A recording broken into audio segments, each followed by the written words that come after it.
നിരായുധരായ നിരപരാധികളെ മതം ചോദിച്ച് തലയ്ക്ക് നിറയൊഴിച്ച് ഭീരുക്കൾ. കലിമ ചൊല്ലാൻ അറിയാത്ത ഹിന്ദുക്കളെയും അമുസ്ലിങ്ങളെയും നിഷ്കരുണം കൊന്നൊടുക്കി ഭീകരന്മാർ. ഇതൊക്കെ കണ്ടിട്ടും കുലുക്കമില്ലാതെ ന്യായീകരണവുമായി ദേശവിരുദ്ധർ.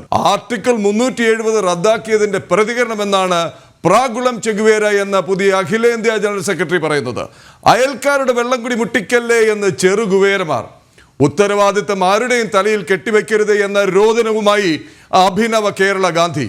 തികഞ്ഞ ദേശീയവാദി എന്ന് സ്വയം അവകാശപ്പെട്ട് നിലമ്പൂരിൽ നിലയുറപ്പിച്ചിരുന്ന ആര്യാടൻ മുഹമ്മദിനെ പറയിപ്പിക്കാൻ ഇന്ത്യൻ അധിനിവേശ കശ്മീർ എന്ന് കരയുന്ന പിന്മുറക്കാരി.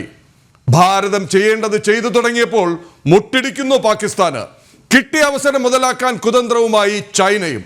അകത്തുനിന്നും പുറത്തുനിന്നും ഭീകരരും ഒത്താശക്കാരും ഭാരതാംബയെ വെട്ടിമുറിക്കാൻ വെമ്പുമ്പോൾ ഒറ്റ ചോദ്യം: കഴിഞ്ഞില്ലേ സഹനത്തിന്റെയും അഹിംസാവാദത്തിന്റെയും സമയം?